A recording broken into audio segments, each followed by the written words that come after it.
They thought they were untouchable. They thought the badge on their chest was a shield that could hide any sin. On a humid Tuesday in Georgia, 2 corrupt officers made the last mistake of their lives. They kicked down the wrong door and took the life of Martha Sterling. They spun a lie to the press, claiming self-defense against an elderly woman holding a Bible. But they forgot to run a background check on her next of kin. They didn't know that Martha's son wasn't just coming for a visit. He was coming for war. When a Tier 1 Delta Force legend arrives on the scene seconds after the trigger is pulled, it's not a tragedy anymore. It's an execution. Watch until the end, because the karma that hits these men isn't just justice, it's a masterpiece. The scent of caramelized peaches and cinnamon drifted through the screen door of 412 Maple Street. It was 10 a.m. on a Tuesday. But for Martha Sterling, the preparation for the church bake sale started days in advance. At 74, Martha was the heartbeat of Oak Haven. She was the woman who had knitted blankets for half the police force when they were infants, the woman who kept a jar of peppermint candies on her porch for the neighborhood kids. She moved slowly today. Her arthritis, a cruel reminder of 40 years spent scrubbing floors at the local hospital to put her only son through school, was flaring up. She hummed an old gospel tune. His eye is on the sparrow, as she dusted flour off her hands. Outside, the tranquility of the cul-de-sac was shattered by the screech of tires. 2 cruisers, unmarked and aggressive, mounted the curb, crushing Martha's prize-winning hydrangeas. There were no sirens, no warning, just the aggressive, mechanical slam of car doors. Officer Brett Kowalski stepped out first. He was a man composed of steroids and bad temper, his neck thick, his eyes hidden behind polarized Oakleys that cost more than Martha's monthly pension. Beside him was his partner, rookie Jim Hitch Holloway. Holloway looked nervous, sweating through his uniform, but Kowalski looked hungry. "This is the place," Kowalski spat, checking a crumpled piece of paper. "Tip said the stash is in the floorboards." "Sarge, are you sure?" Holloway asked, glancing at the well-tended garden, the ceramic gnomes, the "Bless this house" sign. "This looks like a grandma's house." "Drug dealers love grandmas. Perfect cover," Kowalski sneered. He unholstered his weapon. "We go in hard. No knock. Make a statement." Inside, Martha paused. She heard the heavy boots on her wooden porch steps. Before she could even turn toward the door, the wood splintered. Crash! The door flew off its hinges, kicking up a cloud of dust. Martha screamed, dropping her mixing bowl. Ceramic shattered across the linoleum. "Police! Get down! Get on the ground!" The screaming was deafening. Kowalski rushed in, his Glock 17 raised and leveled directly at Martha's chest. To him, in that adrenaline-fueled haze of aggression and bias, the rolling pin in her hand wasn't a baking tool. It was a threat. "Drop the weapon! Drop it now!" Kowalski roared, his finger tightening on the trigger. It's just dough," Martha stammered, her voice trembling, her hands shaking so hard she couldn't let go even if she wanted to. "Baby, please, don't call me baby. Drop it." Martha, confused and terrified, took a small instinctive step back, her heel catching on the shattered bowl. She stumbled. Her hand flailed up to catch her balance. Kowalski didn't see a stumble. He saw an attack. "Gun!" he yelled, a lie that came as easily to him as breathing. Pop! Pop! 2 shots, deafening in the small kitchen. The smell of peaches was instantly replaced by the metallic tang of cordite and blood. Martha Sterling, the woman who had once bandaged Kowalski's scraped knee when he was 6 years old playing in the park, crumpled to the floor. The rolling pin clattered away, rolling innocently to stop against the officer's boot. Silence rushed back into the room, heavy and suffocating. Holloway stood in the doorway, his face pale. Sarge, she didn't have a gun. That's a rolling pin. Kowalski lowered his weapon, his face devoid of regret. He looked at the dying woman, gasping for air on her linoleum floor, her Sunday dress staining crimson. He didn't check her pulse. He didn't call for a medic. He reached for his radio. Dispatch. Shots fired. Suspect down. She lunged with a blunt weapon. Feared for my life. He looked at Holloway, his eyes cold and dead. You saw it, right, Hitch? She came at me. Holloway swallowed hard, looking at the frail woman. He thought about his career. He thought about the brotherhood. He nodded weakly. Yeah, Sarge. She came right at you. They stood over her, waiting for the end, confident that their narrative would hold. They were the law in Oakhaven. Who was going to challenge them? They didn't hear the low rumble of the engine approaching from down the street. They didn't know that the drug dealer's son they mocked in the station break room was actually something else entirely. The vehicle wasn't a flashy sports car. It was a matte black Ford F-150 Raptor, modified for off-road endurance, the kind of truck that looked like it could drive through a brick wall without scratching the paint. Inside, Isaiah Ghost Sterling tapped his fingers on the steering wheel. He hadn't been back to Oakhaven in 6 years. Special Operations Group, Delta Force, CIA paramilitary. His resume was a redacted black hole. He had spent the last decade hunting warlords in the Hindu Kush and dismantling cartels in Sonora. He was tired. He had finally put in his papers for indefinite leave. He was coming home to surprise his mother. In the passenger seat sat a bouquet of tulips and a golden locket with a picture of his late father inside. He turned onto Maple Street and frowned. He saw the flashing lights first, then the shattered front door. His heart, usually a metronome of calm even under enemy fire, skipped a beat. His combat instincts, honed by years of surviving the impossible, kicked in before his conscious mind could process the scene. This wasn't a medical emergency. The posture of the men on the porch was wrong. Isaiah didn't park. He slammed the truck into park in the middle of the street and vaulted out. He was 6'4", 240 pounds of corded muscle, moving with a fluid, predatory grace that made the air around him seem to vibrate. He reached the porch in 3 strides. Kowalski was standing by the door, blocking the view inside. He saw the large black man approaching, and his hand instinctively went to his holster. "Back off, pal," Kowalski barked, stepping forward to assert dominance. "This is an active crime scene. Get behind the tape before I put you in cuffs." Isaiah didn't stop. He didn't shout. He didn't blink. He just kept moving, his eyes scanning Kowalski's stance, his grip, the sweat on his brow. "I said back off!" Kowalski unclipped his holster strap. Isaiah moved. It was a blur, a Krav Maga disarm technique that snapped Kowalski's wrist back with a sickening crack.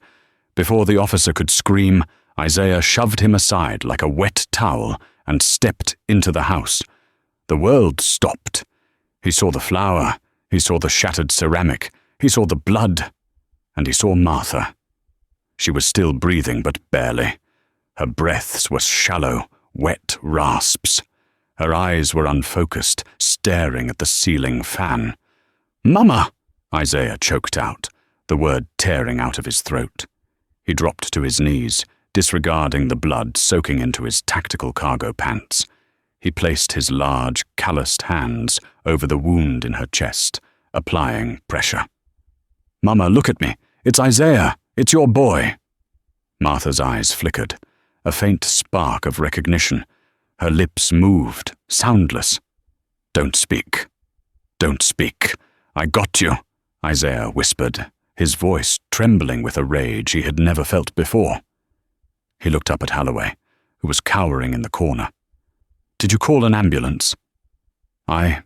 We called it in," Holloway stammered. She She attacked us." Isaiah looked back down at his mother. He saw the rolling pin. He saw the baking ingredients. The lie hung in the air, toxic and obvious. "Isaiah," Martha whispered. It was barely a breath.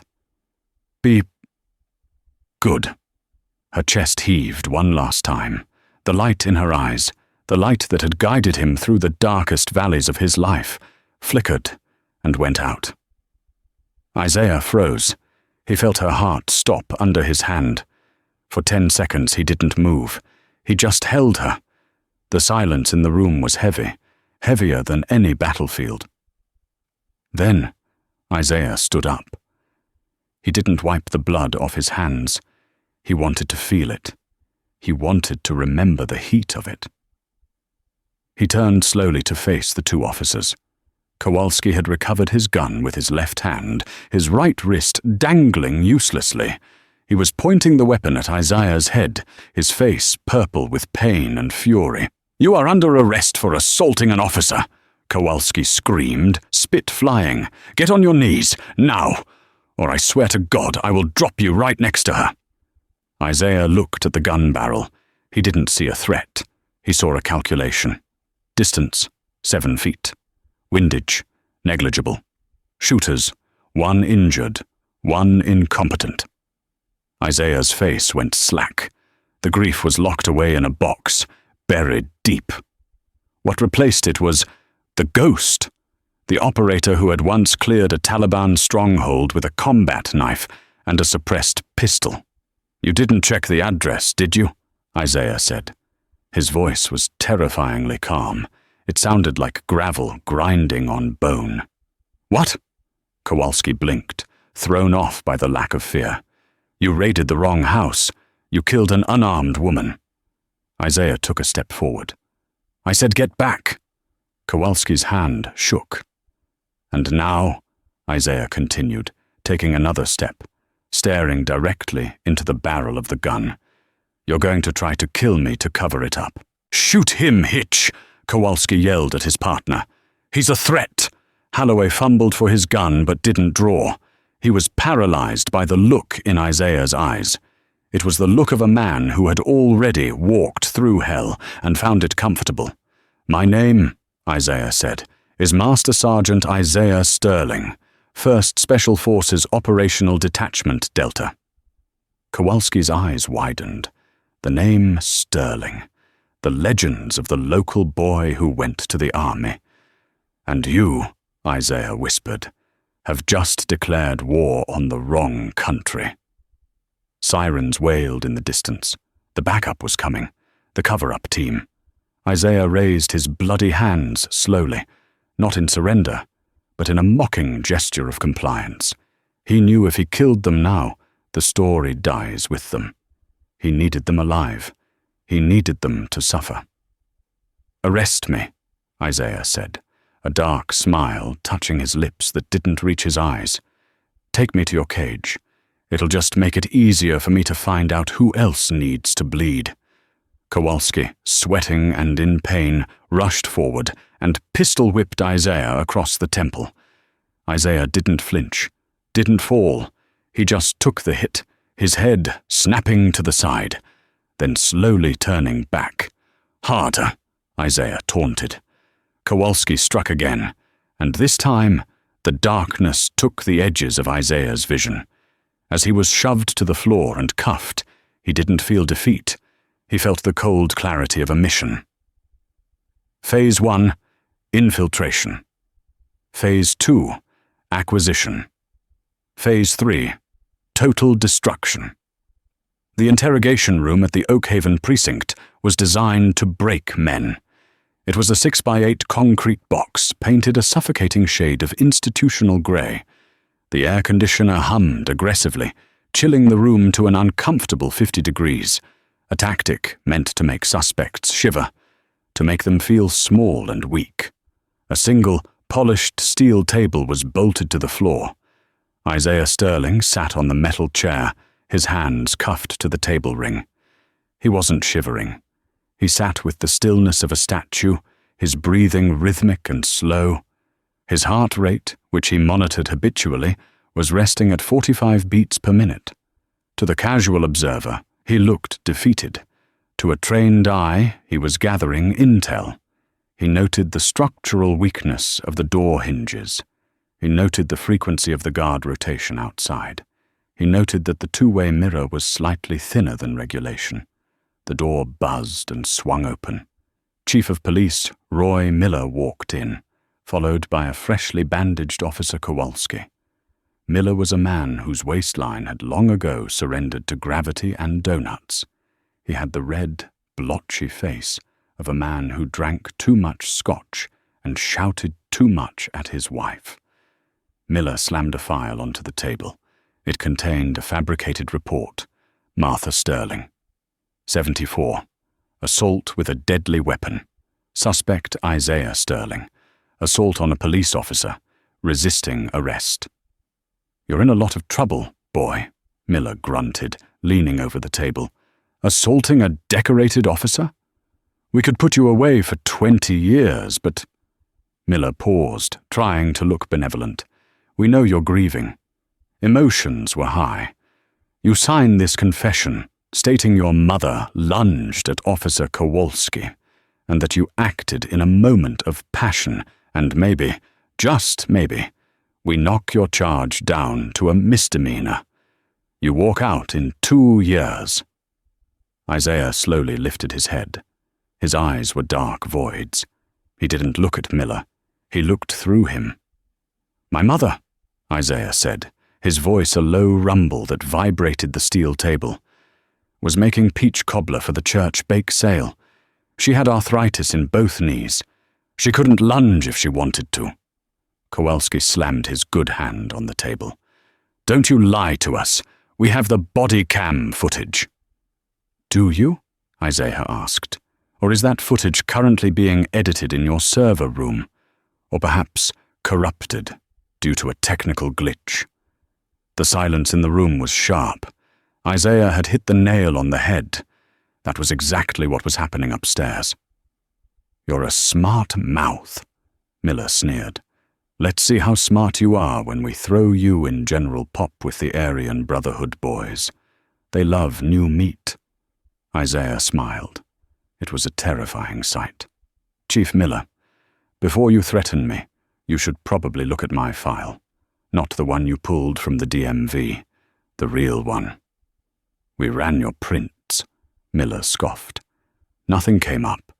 Just a clerk for the State Department." "That's because my clearance level is higher than your pay grade, your pension, and the GDP of this entire town combined," Isaiah said. "I am entitled to one phone call, by federal law. Deny me that, and this becomes a federal kidnapping charge." Miller laughed, but it sounded nervous. "Give him the phone, Kowalski. Let him call his public defender." Kowalski slid a cheap landline across the table. Isaiah didn't call a lawyer. He didn't call a bail bondsman. He dialed a number from memory, a number that didn't exist in any phone book. It rang once. "Command," a crisp voice answered. "Authentication code, Sierra Tango, 19 Zulu. Status, black," Isaiah said into the receiver. The atmosphere in the room shifted. Miller frowned. "Status black? Identify," the voice on the other end demanded. "Asset, ghost, location, Oak Haven Police Department, Georgia. Situation, hostile extraction of family member resulting in fatality. Asset currently detained by local law enforcement, requesting immediate action authority." There was a pause on the line. Then a new voice came on, a voice that sounded like gravel and old whiskey. It was General Scott Miller, no relation to the chief, the former commander of JS Oxa and a living legend in the special operations community. "Ghost?" The general's voice was tight. "We heard you were on leave. What's the situation?" "They killed Martha, General," Isaiah said. The emotion cracked through his stoic mask for a fraction of a second. "They kicked in her door and shot her, unarmed." Silence on the line. A heavy, dangerous silence. The general knew Martha. Everyone in Isaiah's unit knew Martha. She sent cookies to the forward operating bases in Kandahar. She knitted socks for the snipers. To the unit, she wasn't just Isaiah's mum. She was the unit mum. "Stand by, Ghost," the general said. "Do not engage physically unless your life is in immediate danger. I am activating the JAG Corps and contacting the FBI. But Isaiah—" "Yes, sir?" "If they touched her, you have a green light for psychological dismantlement. Burn them down. Legally." "Understood." Isaiah hung up the phone. He looked at Chief Miller, whose face had gone pale. Who was that?" Miller stammered. "That," Isaiah said, leaning back, "was the man who whispers in the president's ear. You have exactly 10 minutes before your phone rings. I suggest you answer it." The clock on the wall ticked. 4 minutes. 7 minutes. At 9 minutes and 30 seconds, the phone in Chief Miller's pocket didn't just ring, it screamed. Miller pulled it out. The caller ID just said, "Pentagon." His hands shook as he answered. "Chief Miller speaking." He listened. His face went from red to white to a sickly shade of grey. "Yes, sir. No, sir. I didn't know. Sir, that's a misunderstanding. He pulled the phone away from his ear as someone on the other end screamed loud enough for Isaiah to hear the distortion. Miller hung up, looking like he'd just seen a ghost. He looked at Kowalski. "Uncuff him," Miller whispered. "What?" Kowalski demanded. "Chief, he broke my wrist." "Uncuff him now!" Miller roared, his voice cracking. "That was the Department of Defense. Do you know who this guy is? He's not a clerk. He's a goddamn Delta Force operator. They have FBI and military police en route. If he isn't sitting in the lobby with a cup of coffee in 2 minutes, they are going to declare this precinct a hostile combat zone." Kowalski's jaw dropped. He looked at Isaiah. The drug dealer's son narrative crumbled instantly. Isaiah stood up as the cuffs were removed. He rubbed his wrists. He didn't attack them. He didn't need to. He walked past them, stopping at the door. "You killed my mother," Isaiah said softly, not looking back. "The law will come for your badges. But I am coming for everything else." He walked out into the lobby. The scene outside the station was already changing. Black SUVs were pulling up.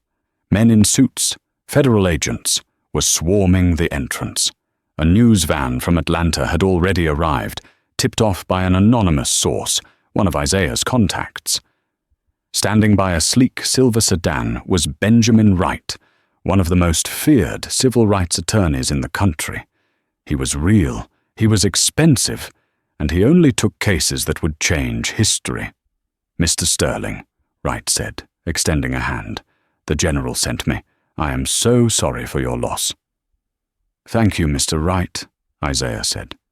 "Do we have the footage?" "My private investigators intercepted the cloud upload from the body cams before the local IT guy could scrub it," Wright whispered. "We have everything. The breach, the lack of a warrant, the shooting, the rolling pin." "Good," Isaiah said. "Release it, all of it, uncensored. Now? Now. I want the world to see what they did before they can spin a story." Isaiah climbed into the passenger seat of Wright's car. As they drove away, he pulled out a secure satellite phone. He wasn't done. The legal battle was Wright's war. The personal war was Isaiah's. He dialed a group line. "Gentlemen," Isaiah said into the phone. "Code Red, Oakhaven. It's Mama Sterling." 3 voices answered in unison from different corners of the globe. "On my way," said Viper, a master of cyber warfare currently in Berlin. "Wheels up in 10, said Dutch, a sniper and surveillance expert in Texas. "I'm already driving," said Tank, a demolitions expert who lived 3 towns over. The team was assembling. Back at the station, Kowalski was pacing in the break room, trying to calm his nerves. He grabbed a soda from the vending machine. When he swiped his credit card, the machine beeped. Declined. He frowned. He tried again. Declined. He pulled out his phone to check his banking app. Access denied. Account frozen. Federal investigation. What the hell? Kowalski muttered. His phone buzzed. A text message from an unknown number. It wasn't a threat. It was a picture. It was a photo of Kowalski's secret ledger, the one he kept hidden under the floorboards of his fishing cabin, detailing the bribes he had taken from local drug dealers for 5 years. A second text followed. I see you. Kowalski felt a cold sweat break out on his back. He looked out the window. Across the street, a drone hovered silently, its red camera eye fixed directly on him. Isaiah wasn't just going to put him in prison. He was going to expose every dirty secret, every mistress, every stolen dollar. He was going to strip Kowalski naked before the world. The hunter had become the prey. The video dropped at 6:00 p.m. on a Friday, prime time. Benjamin Wright didn't just send it to the local news, he uploaded it to Twitter, YouTube, and sent it directly to the assignment desks of CNN, Fox, and MSNBC. The subject line was simple: The Execution of Martha Sterling. Within an hour, it had 10 million views. The footage was damning. It showed the sun-drenched porch, the aggressive entry, the fear in Martha's eyes, and most crucially, it showed the rolling pin falling from her hand after the shots were fired. It showed Kowalski looking at the camera, then looking at Holloway, and mouthing the words, "She lunged." The internet didn't just react. It detonated. In Oak Haven, the atmosphere shifted from shock to fury. A crowd began to form outside the precinct, hundreds at first, then thousands. They held candles and pictures of Martha. They chanted her name. But the real war was happening in the digital realm. Viper, Isaiah's cyber warfare specialist, sat in a dark hotel room in Atlanta, surrounded by 3 monitors. He cracked his knuckles. "Target acquired," Viper mumbled into his headset. "Officer Brett Kowalski. Let's see what's in your closet." He bypassed the precinct's firewall like it was made of paper. He downloaded 10 years of emails, text messages, and internal memos. He found the group chat between Kowalski and 3 other senior officers, a chat filled with racial slurs, jokes about excessive force, and bragging about planting evidence. Viper hit publish. Kowalski's phone began to vibrate incessantly on his kitchen table. He was sitting in the dark, a bottle of whiskey in hand.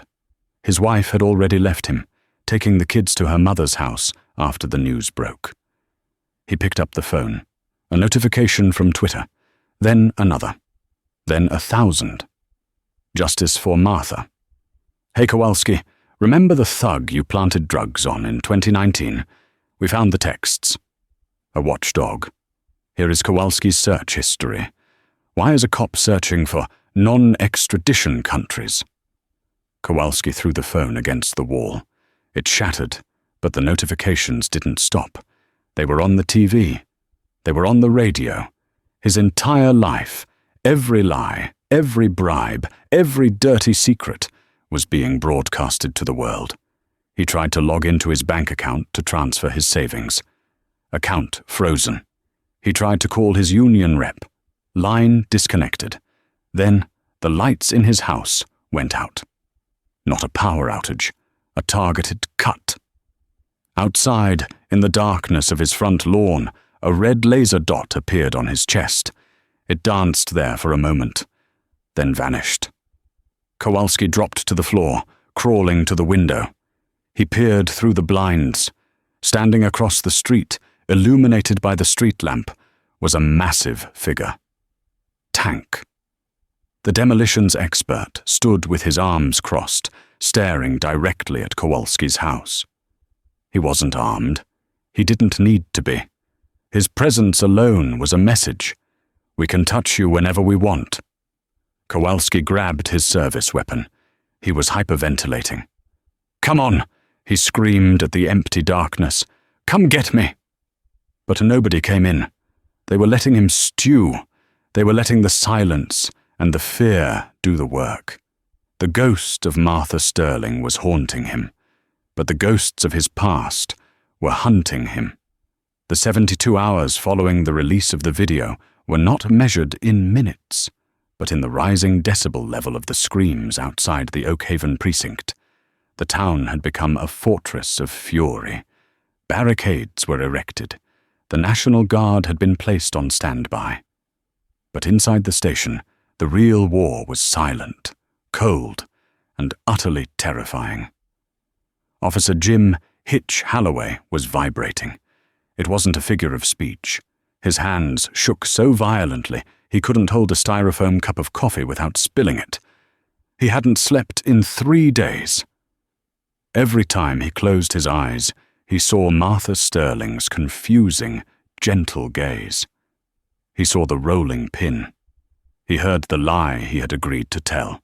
He was currently hiding in the archives room, in the basement of the precinct, sitting on a box of old files, trying to breathe. His phone buzzed. It was Kowalski. Again. Text. "Stick to the script. We are the law. Don't be a coward." Halloway threw the phone across the room. It clattered into the darkness. He knew the truth. Kowalski wasn't protecting him. Kowalski was tightening the noose around Halloway's neck to save his own skin. If the ship went down, Kowalski would make sure Halloway drowned first. He needed to run. The diner at the edge of nowhere Halloway didn't go home. He knew Kowalski would check there. He didn't go to his parents' house. He drove 3 towns over to a greasy spoon diner called the Rusty Fork that sat off a desolate stretch of Interstate 85. It was 11 p.m. The rain was hammering against the glass, distorting the neon sign outside. Halloway sat in the back booth, his hoodie pulled up, nursing a black coffee that had gone cold an hour ago. He jumped every time the door chime rang. He was looking at his reflection in the dark window. A 24-year-old kid who wanted to be a hero, now looking like a fugitive. "Refills are free, but looking over your shoulder costs extra," a voice said. Halloway flinched, his hand instinctively going to his hip, but he wasn't wearing his service weapon. He looked up. A man had slid into the booth opposite him. He was terrifyingly nondescript. He wore a charcoal suit that looked expensive but functional. He had a military haircut that was growing out and eyes that looked like they had seen civilizations burn. It was Dutch, the ghost's intelligence officer. Who are you?" Halloway stammered, his heart hammering against his ribs. "This booth is taken." "It is now," Dutch said calmly. He didn't smile. He placed a thick manila envelope on the sticky table between them. "My name isn't important, Jim. But my employer is. I work for Isaiah Sterling." Halloway tried to stand up. "I'm leaving." "Sit down, Jim," Dutch said. He didn't raise his voice. He didn't move. But the command was absolute. It carried the weight of a man who could kill everyone in the room before the waitress poured a fresh cup. "If you walk out that door, you're walking into a state penitentiary. General population. Do you know the survival rate for a cop in Gen Pop? It's measured in days, not years." Halloway sank back into the vinyl seat. He felt like he was going to vomit. "What do you want?" Dutch tapped the envelope. "I want to save your life. Not because I like you. You stood there and watched a woman die.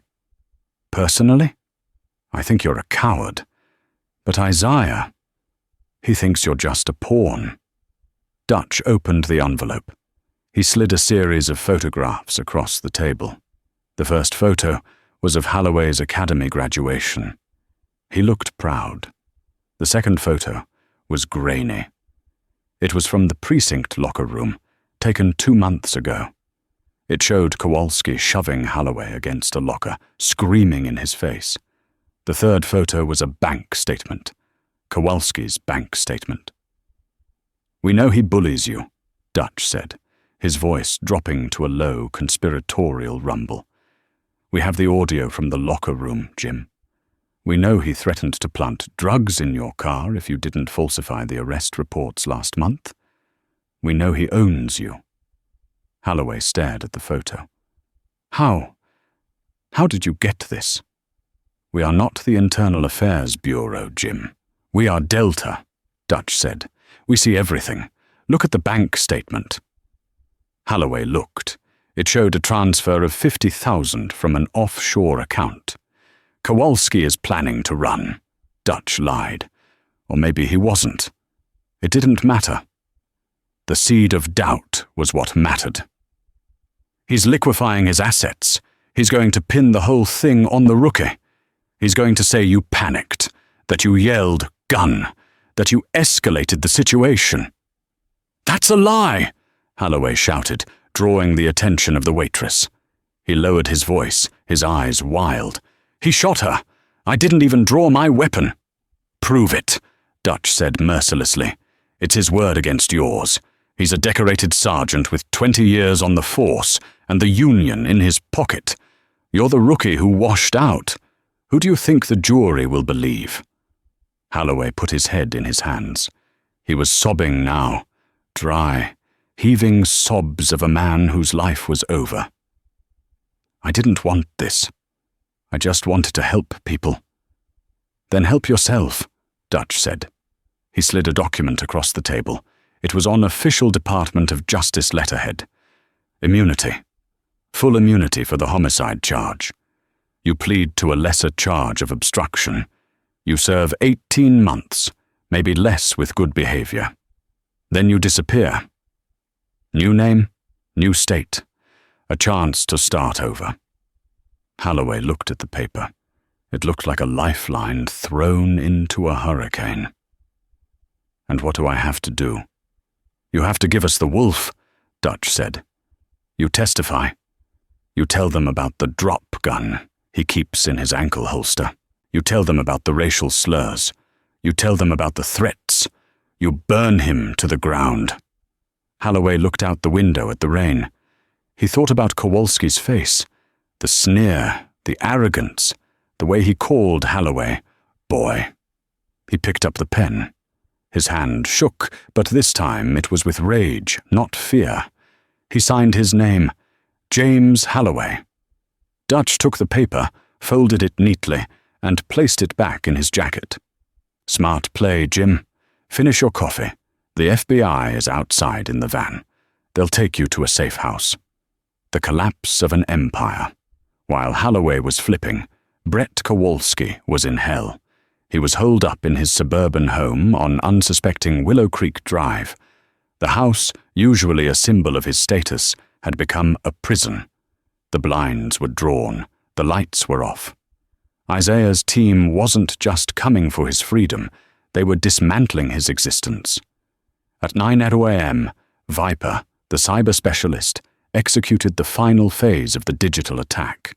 He didn't just freeze Kowalski's assets, he released the black file. It started with a notification on Kowalski's phone, an email from his own personal account, sent to every contact in his address book, his wife, his pastor, his neighbors, his son's football coach. The subject line, My Confession. The email contained audio clips of Kowalski bragging about brutality. It contained photos of the contraband he stole from evidence lockers. But worst of all, it contained the GPS data of his squad car, showing him visiting his mistress's apartment while on duty, and while his wife was in the hospital last year. Kowalski watched his phone light up. Wife, don't ever come near the kids again. Pastor, Brett, I pray for your soul, but you are not welcome in our congregation. Union rep, you're on your own, buddy. Lose my number. He was radioactive. Kowalski paced the living room, clutching a bottle of scotch and his service pistol. He looked out the window. The news vans were parked at the end of the street. They were waiting for the body. Or the arrest. They didn't care which. Then, the power cut out. The house plunged into darkness. The hum of the refrigerator died. The air conditioning groaned and stopped. "No, no, no!" Kowalski screamed. He fumbled for the light switch, clicking it uselessly. A voice boomed from outside, amplified by a megaphone. It wasn't the local PD. It was authoritative, crisp, and terrifying. "Brett Kowalski, this is the Federal Bureau of Investigation." Kowalski dropped the bottle. It shattered, soaking the carpet in amber liquid. "We have a federal warrant for your arrest. Exit the residence with your hands above your head." He scrambled to the window, peeling back the blind just an inch. It looked like a war zone. An armored Bearcat vehicle was parked on his lawn, crushing the grass he mowed every Saturday. Dozens of agents in full tactical gear, FBI, HRT, were positioned behind car doors, their rifles trained on his front door. Red laser dots danced across his living room walls like angry fireflies. Kowalski looked at his gun. For a fleeting second, he considered it. The easy way out. The coward's exit. Then he thought about Isaiah Sterling. He remembered the look in the man's eyes at the station. It wasn't hate, it was promise. "If you run, I will catch you. If you die, I will bury your name." Kowalski realized with a sickening jolt that dying now wouldn't stop the story. Isaiah would make sure the world knew Kowalski died a coward. He wanted to live. Even if it was in a cage, he was terrified of death. Weeping, snot running down his nose, the tough cop unbuckled his holster. He let the Glock drop to the floor with a heavy thud. He walked to the front door. His legs felt like lead. He unlocked the deadbolt, the sound echoing like a gunshot in the silent house. He opened the door. The spotlights blinded him. "Hands! Show me your hands!" Kowalski raised his hands. He was trembling. He walked out onto the porch, the same way he had walked onto Martha Sterling's porch just days ago. But this time, he was the prey. As the agents rushed him, slamming him face first into the concrete walkway, zip-tying his wrists behind his back, Kowalski turned his head. Through the blinding lights, past the perimeter tape, standing in the shadows of an oak tree across the street, he saw him. Isaiah Sterling. Isaiah stood with his arms crossed, leaning against his black truck. He was watching. He wasn't smiling. He was simply bearing witness, their eyes locked for 1 second. In that second, Kowalski saw the entire future. The trial, the cell, the loneliness, the end of his life as a man, and the beginning of his life as a number. Isaiah slowly raised a finger to his lips. "Shh!" The agents hauled Kowalski up and shoved him into the back of the armored van. The heavy doors slammed shut, sealing him in darkness. Across the street, Isaiah let out a long, slow breath. He reached into his pocket and pulled out his phone.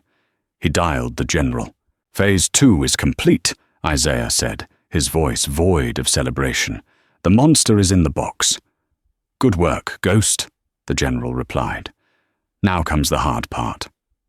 "I know," Isaiah said, looking at the empty house where a life had just been dismantled.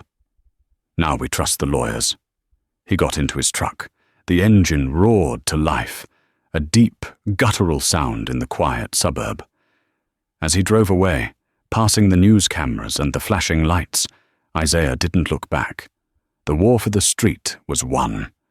The war for the truth was just beginning. The trial of the state of Georgia versus Brett Kowalski and Roy Miller was not merely a legal proceeding. It was a reckoning. For 3 weeks, the Oak Haven Superior Court had been the center of the national universe. Satellite trucks from every major news network clogged the streets. Their dishes pointed skyward like a mechanical forest. The humidity of the Georgia summer pressed against the courthouse windows, but inside the air was frigid, cooled by industrial air conditioning and the icy stare of Isaiah Sterling. Isaiah sat in the front row directly behind the prosecution table every single day. He wore a charcoal suit that fit his massive frame perfectly, a stark contrast to the tactical gear he had worn in the deserts of the Middle East. He didn't speak to the press. He didn't sign autographs. He simply sat there, a silent sentinel, his eyes locked on the back of Brett Kowalski's neck. To Kowalski, that stare felt like a laser sight. The testimony, the climax of the trial, came on a Thursday afternoon. The prosecution, led by the tenacious district attorney Arthur Pendleton and supported by the overwhelming evidence gathered by Benjamin Wright, called their star witness. The state calls James Hitch Holloway to the stand. A murmur rippled through the gallery. The blue wall of silence, the unwritten rule that cops don't rat on cops, was about to be shattered on live television. Holloway looked 10 years older than he had on the day of the shooting. He walked to the stand with a stoop, avoiding the eyes of his former colleagues who filled the back rows, arms crossed in intimidation. But then he looked at Isaiah. Isaiah offered a single, almost imperceptible nod. "Tell the truth." "Officer Holloway," Pendleton began, pacing slowly before the jury box, "walk us through the events of that Tuesday morning. Did Martha Sterling pose a threat?" Holloway gripped the railing of the witness box until his knuckles turned white. He looked at Kowalski, who was glaring at him, silently mouthing the word, "Traitor." "No," Holloway whispered. "Speak up, please." "For the jury," Pendleton said softly. "No," Holloway said, his voice cracking but gaining strength. "She didn't pose a threat. She was holding a rolling pin. She was baking the door. We didn't announce ourselves until after we kicked it in. It was a no-knock raid on the wrong address. We knew it the second we walked in. And the shooting? Kowalski. Sergeant Kowalski. He didn't hesitate. He saw movement and he fired. 2 shots. Tears began to stream down Holloway's face. She fell. She looked confused. She looked at us like we were monsters. And then he told me to plant the gun. "Did you plant a gun, Mr. Holloway?" "No," Holloway sobbed. "I couldn't do it." But he wrote the report. He said she lunged. He said if I didn't back him up, he'd ruin my life. He said the department takes care of its own, and that Isaiah Sterling was just a thug who wouldn't be missed. The courtroom erupted.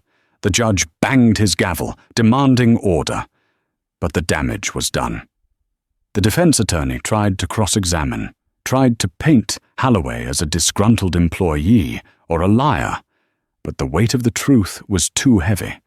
Then came the digital evidence. Viper's team had recovered the deleted audio from Kowalski's dash cam, which had been recording even though the video was off. The court listened in horrified silence to the grainy audio played over the speakers. Kowalski, on tape. "She's bleeding out. Don't call the paramedics yet. Let's get the story straight first. Who's the next of kin? Some nobody? Good, we're clear." That recording was the final nail. It stripped away the defense of heat of the moment and revealed the cold, calculated malice of a predator. And as the verdict. The jury deliberated for only 4 hours. When they returned, the tension in the room was suffocating. Brett Kowalski stood up, his arrogance finally replaced by a trembling fear. Beside him, former Chief Roy Miller, charged with conspiracy and obstruction of justice, looked like a man who had already died. The forewoman of the jury, a middle-aged school teacher, held the paper with shaking hands.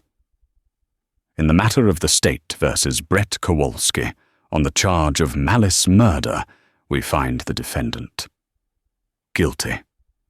A collective exhale rushed through the room, followed by a sob from the back. Martha's sister. On the charge of aggravated assault, guilty. On the charge of violation of oath by public officer, guilty. On the charge of making false statements, guilty. She turned the page.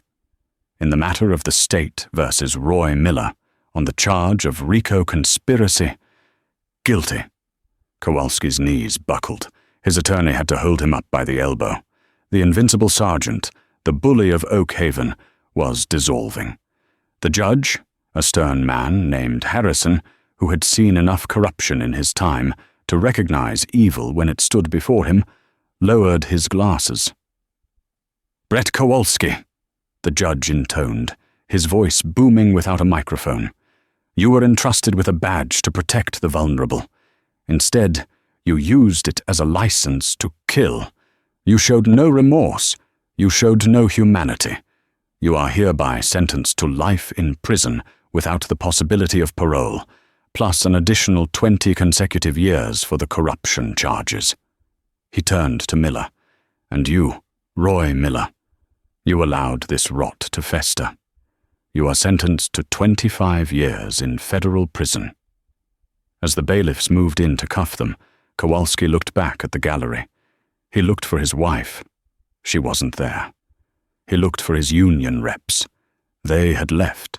His eyes finally locked with Isaiah's. Isaiah didn't smile. He didn't gloat. He simply raised his hand and tapped the face of his watch. Time's up. The hard karma. The justice system is slow, but prison is immediate. Kowalski was not sent to a country club prison. Because of the high-profile nature of his crime and the federal RICO charges, he was processed into a maximum security federal penitentiary in Terre Haute.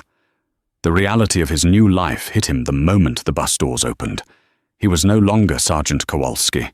He was inmate 89422. He was stripped, searched, and given a bright orange jumpsuit that didn't fit. But the real punishment wasn't the clothes, it was the isolation. Because he was a former cop, and a disgraced one at that, he was a target.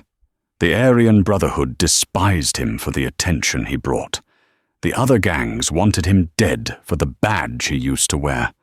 For his protection, he was placed in administrative segregation, solitary confinement, 23 hours a day in a concrete box smaller than his bathroom at home. No windows, no contact, just a steel toilet and a thin mattress. On his third night, the guard on duty, a young black man who had followed the trial closely, slid a food tray through the slot. "Bon appétit, 8-402, the guard said coldly. Kowalski looked at the tray. It was standard prison loaf, but next to it was a small, crumpled printout of a news article. The headline read, "Martha Sterling Foundation grants $5 million to victims of police violence." Kowalski screamed. He screamed until his voice gave out, the sound bouncing off the concrete walls, unheard and unanswered. He was alive, but he was buried. That was his hell. The peace. 6 months later, the autumn leaves were turning gold in Oak Haven. The town had healed, but it had changed. The police department had been gutted and rebuilt from the ground up. The new chief, hired from outside the state, had instituted mandatory body cams that could not be turned off and an independent civilian oversight board. Isaiah Sterling drove his truck up the winding road to the Oak Haven Memorial Gardens. He parked and walked the familiar path to the hill overlooking the valley. The grave was pristine. Fresh flowers, tulips her favorite, were already there, left by people Isaiah didn't even know. Strangers who had been touched by the story. Martha Sterling, 1951, 2025. She fed the soul of this town. Isaiah knelt and brushed a stray leaf from the granite. The rage that had fueled him for the last year, the ghost persona that had dismantled a corrupt empire, was gone. In its place was a quiet, profound sadness, but also a sense of completion. He heard footsteps behind him in the crunching leaves. It was Benjamin Wright, the attorney. "I thought I'd find you here," Wright said softly. "Mr. Wright," Isaiah said, standing up and shaking the man's hand. The settlement money hit the account today, Wright informed him. $50 million from the city and the police union's insurance, the biggest payout in state history. Put it all in the foundation, Isaiah said immediately. Every cent. You don't want to keep any? You could live like a king, Isaiah. Isaiah looked out over the town. I have my pension. I have my truck. I don't need their blood money. He paused. Use it to hire the best lawyers for people who can't afford you, Benjamin. Make sure no one else's mother gets taken without a fight. We will, Wright promised. And what about you? The general called me. He said there's a spot open for an instructor at the fort. Said you're the best operator he's ever seen. Isaiah looked down at his hands. Hands that had known war. Hands that had known violence. And finally, hands that had brought justice. No, Isaiah said. I'm done with war. Then what will you do? Isaiah smiled, and for the first time in years it reached his eyes. It was a smile that looked just like Martha's. Mama always wanted to expand the community garden, he said, looking toward the old plot of land near the church. She said the soil was good, but it needed someone strong to till it. I think I'm going to grow peaches, the best peaches in Georgia. Wright chuckled, clapping Isaiah on the shoulder. Officer Kowalski is in a cage, and the ghost is planting peach trees. It's a good ending, Isaiah. It's not an ending, Isaiah corrected him, looking up at the clear blue sky, where a hawk circled freely. It's a start. Isaiah turned and walked back toward his truck, leaving the cemetery not as a soldier, but as a son. The engine of the Raptor roared to life, not with the sound of aggression, but with the steady, reliable hum of a machine, and a man at peace. They took his mother, thinking she was defenseless. They didn't know they were pulling the pin on a grenade. The story of Isaiah and Martha Sterling reminds us that while evil may have a badge, justice has a memory. Brett Kowalski will spend the rest of his life staring at 4 grey walls, haunted by the name of the woman he wronged. Isaiah Sterling chose to build a legacy of hope from the rubble of tragedy. If this story satisfied that itch for justice, if you believe that karma always collects its debt, please smash that like button and subscribe to the channel. We upload stories of triumph, revenge, and justice every single week. Share this video with someone who needs to see the bad guys lose. Thanks for watching.